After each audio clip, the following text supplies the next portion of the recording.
नमस्कार. आपण ऐकत आहात चैत्राली यंगर लिखित लग्नानंतर होईल का प्रेम, भाग 13वा.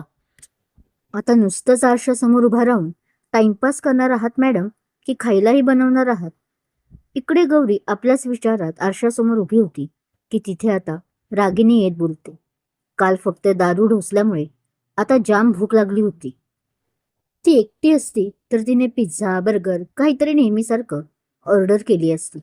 पण आता तिला हक्काचा नोकर गौरीच्या रूपात जो मिळाला होता ना, तो चान्स ती कशी बरं सोडेल? नाही का? "हं, हो, बनवते."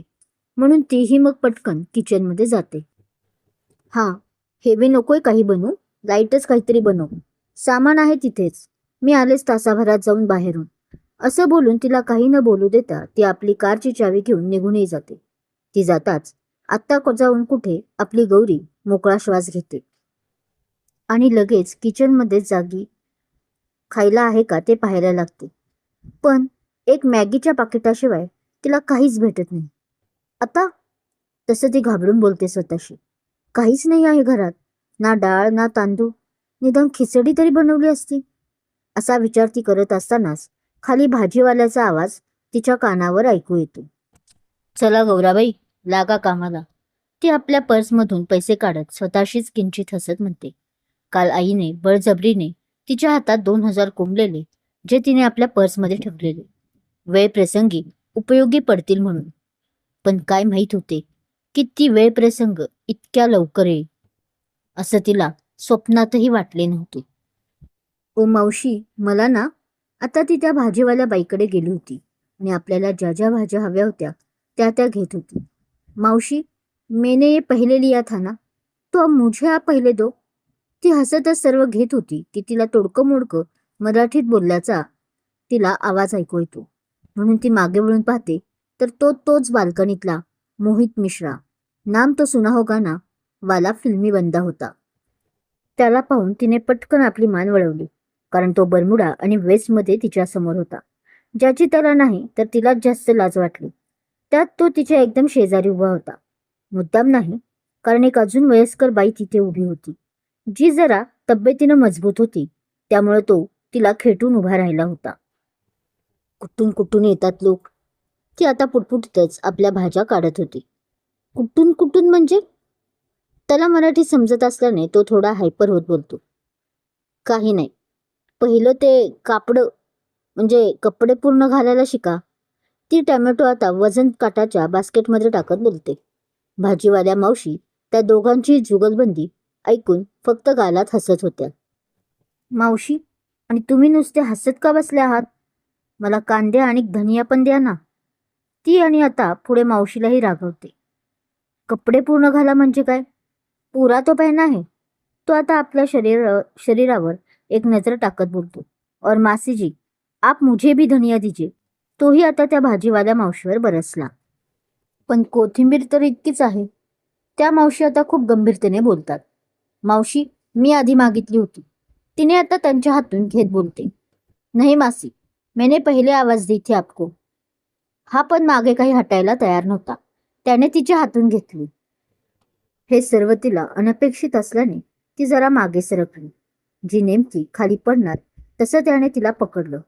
दोघेही आयलॉकमध्ये गुंतणारच की अचानक त्या वयस्कर बाईने त्यांच्या दोघांच्या हातातही ती कोथिंबीर घेतली आणि आपली हसत डुलत घराकडे जायला लागली. दोघे एकदा तिच्याकडे तर एकमेकांकडे पाहायला लागले. भाजीवाली मावशी मात्र पदर तोंडाला लावून हसत होती. या परिस्थितीला तिची तर चांगलीच करमणूक होत होती या उन्हाळ्याच्या दिवसात. हे हे सर्व तुझ्यामुळे झाले मूर्ख माणसा.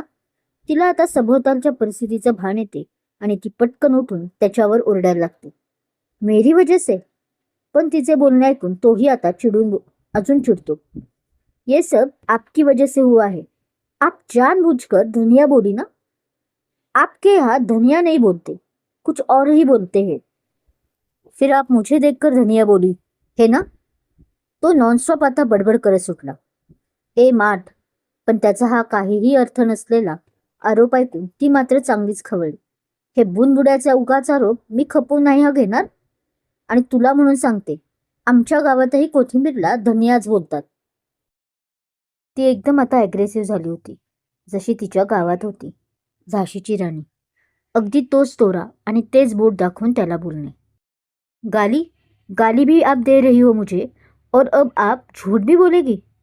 पण याला काही ते पटले नाही आणि हा मात्र परत तिला क्रॉस जायला लागला.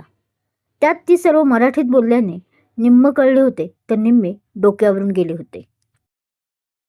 सुनिये सुनिये मोहितजी. पण आता या भांडणाला वैतागून त्या भाजीवाल्या मावशी मध्ये पडत बोलतात. वो लड़की जो कुछ बोल रही है सच बोल रही है. हमारे महाराष्ट्र में कई जगह धनिया. त्या बोलत असतात पण अचानक तिच्या लक्षात येतं आपण का पडतोय यात. चले छोड़ो वो सब बातें और मुझे अपने धनिया के पैसे दे दो ताकि मैं आगे भी जा सकूं. वैसे भी आपकी तो धनिया. ती वर आकाशात बोट दाखवत गेली असं खुणावत म्हणते. पैसे?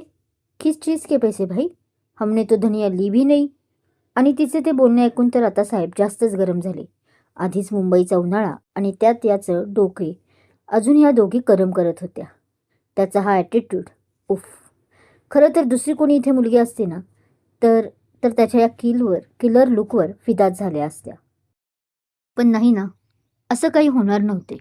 कारण इथे खुद्द आपली हिरोईन गौरी होती ना. तिने अग्नेयसारख्या हँडसम हंकला नकार दिला होता. त्या या मोहितला काय घास.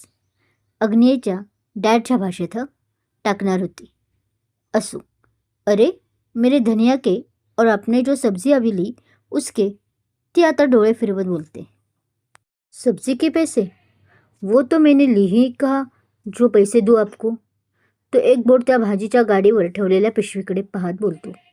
ह्या दोघांची भांडणे चालली होती तेव्हा त्या भाजीवालीनेच ह्याच्या भाज्या पिशवीत भरून ठेवल्या होत्या. तो जुनाच असल्याने तिला माहीत होते ह्याला कोणत्या भाज्या लागतात ते. और धनिया का? वो तो ये मैडम देगी ना आपको. उन्होंने ली थी आपसे, फिर मैं क्यों दूँ. म्हणत तो आपले खांदे उडवतो आणि निघून जातो तिथून. दीदी. त्या आता आधी जाणाऱ्या त्या मोहितकडे डोळे वासून पाहतात आणि आता परत चेहरा बारीक करत तिला बोलतात. हो देते मावशी. गरिबांची कमाई कधी बुडवायची नसते असं माझी आई नेहमी म्हणायची. ती त्या भाजीवाल्याला बोलते आणि आपल्या भाजीचे व धनियाचे पैसेही देऊ करते. बाकी हा भाग कसा वाटला कमेंट करून नक्की सांगा. नवीन असाल तर मला सबस्क्राईब करायला विसरू नका. धन्यवाद. क्रमशः. लग्नानंतर होईल का प्रेम?